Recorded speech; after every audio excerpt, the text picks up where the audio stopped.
नमस्कार मित्रांनो, लाडकी बहीण योजनेमध्ये नवीन मोठी बातमी आलेली आहे। अतिशय महत्त्वाचे अपडेट आता आपल्यापर्यंत आलेले आहे। त्यामुळे लक्षात घ्या, ज्या काही आपल्या माता भगिनी राहिलेल्या आहेत, ज्यांना तिसरा हप्ता मिळालेला नाही किंवा त्यांना पहिला, दुसरा आणि तिसरा हे तिन्ही हप्ते मिळालेले नाहीत, अशा सर्व लाडकी आपल्या ज्या बहिणी आहेत त्यांच्यासाठी अतिशय महत्त्वाचा व्हिडिओ असणार आहे। मोठी अपडेट आता आलेली आहे।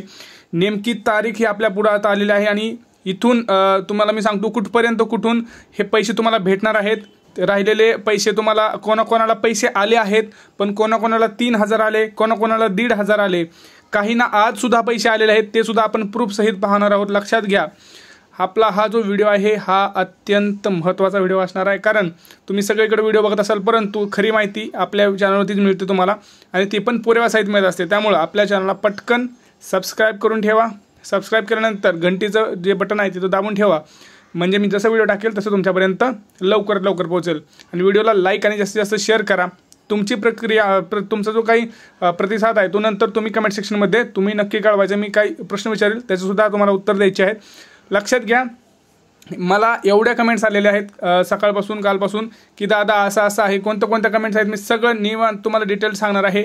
आणि हे पैसे कधीपासून कधीपर्यंत येणार आहे आणि हे काय होणार आहे सगळ्याची डिटेल्ड माहिती आपण पाहणार आहोत। चला बघूया, कुठलाही उशीर न करता। लक्षात घ्या, आजचा हा विषय आहे, इथं बघू शकता तुम्ही, दादा मला आज 1500 रुपये आले, पहिला हप्ता पण 3000 आला, खूप खूप धन्यवाद एकनाथ शिंदे साहेब। लक्षात असू द्या, हे बघा, ज्यांना अजून पैसे आलेले नाहीत त्यांना आज सुद्धा पैसे आलेले आहेत। लक्षात घ्या, आज 1500 रुपये आले, पहिला हप्ता पण 3000 रुपये आला, म्हणजे पूर्ण डिटेल्ड माहिती त्यांना इथं आलेली आहे। पैसे हे त्यांच्या अकाउंटवरती पडलेले आहेत। आता असेच काही माता भगिनी आहेत ज्यांना, लक्षात घ्या, 31 ऑगस्टला फॉर्म अप्रूव्ह झाला आहे तरी पण 1 रुपया नाही आला। आता इथे एक ट्विस्ट सांगतो मी तुम्हाला।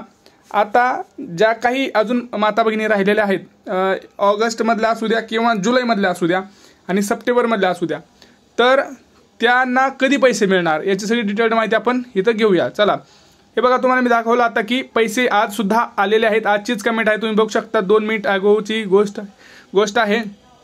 तर सगळ्यांना जवळपास आता पैसे हे मिळत आहेत, हे पण तुम्हाला माहिती आहे। आता सगळ्या माता भगिनी ज्या आहेत आपल्या ह्या तिसऱ्या हप्त्याच्या प्रतीक्षेमध्ये आहेत, आणि त्याच्यावरती असं झालेलं आहे की जवळपास सर्व माता भगिनींनी आपलं हे आता आधार लिंक सुद्धा केलेलं आहे। आधार कार्ड सीडिंग हे जवळपास सगळ्या आपल्या माता भगिनींचं झालेलं आहे।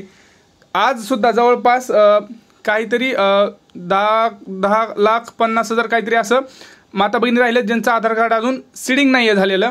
तर ज्या काही उर्वरित माता भगिनी आहेत त्यांना आज पैसे आलेले आहेत, ज्यांचं ओके झालेलं आहे। लक्षात घ्या, पहिल्या टप्प्यामध्ये म्हणजे 26, 27, 28, 29 आणि 30 ह्या टप्प्यामध्ये सप्टेंबरचे सांगतोय मी, याच्यामध्ये 25 सप्टेंबर आणि 26, 27, 28, 29 ह्या जी टप्पा होता त्याच्यामध्ये 25 ऑगस्ट नंतर ज्यांनी अर्ज केले होते 31 ऑगस्टपर्यंत, अशा सर्व माता भगिनींचे फॉर्म इथं अप्रूव्ह झाले होते।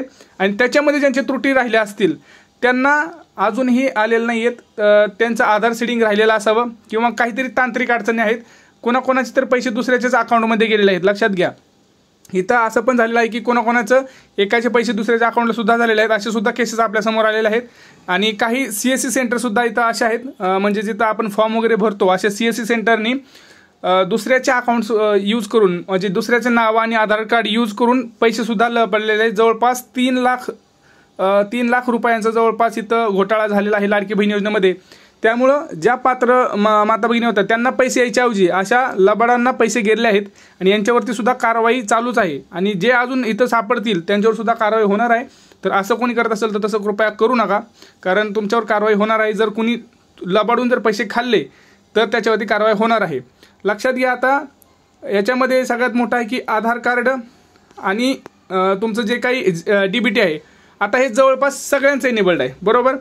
परंतु लक्षात घ्या, आता हे जे हप्त्यांचं वितरण होणार आहे ते आजपासून म्हणजे 1 ऑक्टोबरपासून अजून चालूच आहे, बंद झालेलं नाही आहे। कुणीही म्हणत असेल तर ऑक्टोबरचं वितरण वगैरे बंद झालं आहे, नाही।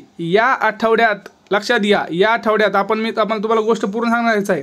1 ऑक्टोबरपासून लक्षात घ्या, आता पुढच्या ह्या आठवड्यामध्येच आपले जे देशाचे पंतप्रधान आहेत, हे पंतप्रधान नरेंद्र मोदी 5 ऑक्टोबरला महाराष्ट्राच्या दौऱ्यावर आहेत आणि महाराष्ट्रात ठाणे जिल्ह्याच्या दौऱ्यावर येणार आहेत। त्यामुळे अशी माहिती एका जिल्हाधिकाऱ्यांनी दिलेली आहे। त्यामुळं हा जो कार्यक्रम आहे, हा पुढचा कार्यक्रम जो आहे हा 5 तारखेला म्हणजेच 5 ऑक्टोबरला ठाण्यामध्ये होणार आहे।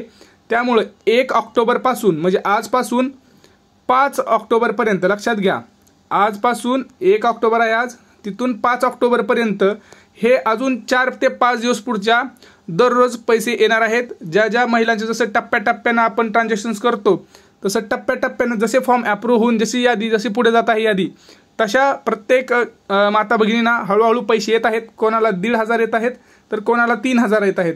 आता सप्टेंबरमधला जो हप्ता आहे तो बऱ्याच महिलांना आलेला नाही आहे। सप्टेंबरचा जो 1500चा हप्ता आहे तो बऱ्याच महिलांना आलेला नाही आहे, तो येऊ शकतो 5 तारखेपर्यंत। वाट थोडंसं पहा। लक्षात घ्या, एका प्रसिद्धीमध्ये जिल्हा प्रशासनाने सांगितलं की दिवसभरातील अधिकाऱ्यांनी कार्यक्रमाची तयारीचा आढावा घेतला, त्यात पावसाच्या प्रसंगीची व्यवस्था, वाहतूक व्यवस्था ही सगळ्यांची व्यवस्था करायला त्यांनी सांगितलेली आहे। कारण याच्यामध्ये मोठी घोषणा करण्यात आलेली आहे की 5 ऑक्टोबरला आपल्या देशाचे पंतप्रधान नरेंद्र मोदी स्वतः या कार्यक्रमामध्ये येणार आहेत आणि ज्या आपल्या उर्वरित ज्या माता भगिनी आहेत, राहिलेल्या भगिनी आहेत, त्यांना 4,500 रुपयाचा 3 हप्ते हे इथं वितरित होणार आहेत। लक्षात घ्या, 3 हप्त्यांचं वितरण इथं होणार आहे। कुणीही टेन्शन घेऊ नका, ज्यांचं वितरण अजून झालेलं नाहीये त्यांना 1 ऑक्टोबरपासून 5 ऑक्टोबरपर्यंत पैसे येणार आहेत। त्यामुळं थोडंसं धीर धरा, कोणालाही इथं पैसे जाणार नाहीत, प्रत्येकाचे पैसे येणार आहेत। परंतु अजून सुद्धा सांगतो, टप्प्याटप्प्याने पैसे येत आहेत। तुमचं जरी सगळं बरोबर असेल, आधार कार्ड असू द्या किंवा तुमचं सीडिंग असू द्या किंवा डीबीटी, तुम्हाला पैसे येणार आहेत थोडं टप्प्याटप्प्यानं। परंतु जरी अजून काही महिलांचं तुम्ही बघू शकता की फॉर्म अजून पेंडिंगच आहेत, तर त्यांची थोडी शाश्वती आता थोडी कमी वाटते। कारण ज्यांचे फॉर्म पेंडिंग आहेत त्यांच्याबद्दल तर अजून काही अपडेट आलेलं नाही आहे की त्यांना एडिटचं ऑप्शन येणार आहे का, किंवा रिजेक्टचा जो फॉर्म आहे त्यांना एडिटचं ऑप्शन येणार आहे का, किंवा पेंडिंगचे आहेत तो तर अप्रूव्ह होणारच आहेत। पेंडिंगचे आहेत ते 5 तारखेच्या आत अप्रूव्ह होऊन एक तर रिजेक्ट होतील, नाहीतर ते अप्रूव्ह होतील। ज्यांचे अप्रूव्ह होतील त्यांना पैसे मिळतील। परंतु ज्यांचे फॉर्म रिजेक्टेड आहेत लक्षात घ्या, तर त्यांना अजून एडिटचा ऑप्शन काही आलेला नाही आणि याच्याबद्दल काही अजून सूचना सुद्धा आलेली नाही आहे, काही पुरावा सुद्धा आपल्याकडे अजून नाही आहे। त्यामुळे आपण त्याच्यावरती टिप्पणी करत नाहीत। रिजेक्ट फॉर्म हे रिजेक्टच राहतील आता तरी। ज्यांचे फॉर्म अप्रूव्ड आहेत त्यांना 5 ऑक्टोबरपर्यंत हळूहळू टप्प्याटप्प्यानं वितरण होणार आहे। दररोजचं काहीतरी, जसं आदित्य तटकरे मॅडमने सांगितलं की दररोजचं काही 500 कोटी 700 कोटी असं डीबीटी होत आहे, डायरेक्ट बेनिफिशरी ट्रान्झॅक्शन्स होत आहेत। हे सरकारच्या माध्यमातूनच होत असतं। त्यामुळं कोणीही घाबरू नका, प्रत्येक महिलेला, पात्र महिलेला पैसे येणार आहेत, लक्षात घ्यायचं आहे। तर आता तुम्हाला याच्यामध्ये एक प्रश्न असा आहे की माझा, कोणाला आज पैसे आलेत त्यांनी कमेंट्स करा। ज्यांना आज पैसे आलेत त्यांनी आज कमेंट करा की पैसे आलेले आहेत, आणि ज्यांना अजून आलेले नाहीत त्यांनी सुद्धा कमेंट करा की आलेले नाहीत, किंवा कोणाला एखादा हप्ता आला असेल एखादा नाही आला ते सुद्धा तुम्हाला कमेंट सेक्शनमध्ये सांगायचं आहे। तुमचे काय प्रश्न असेल ते तुम्ही विचारू शकता। भेटूया पुढच्या व्हिडिओमध्ये, तोपर्यंत जय महाराष्ट्र।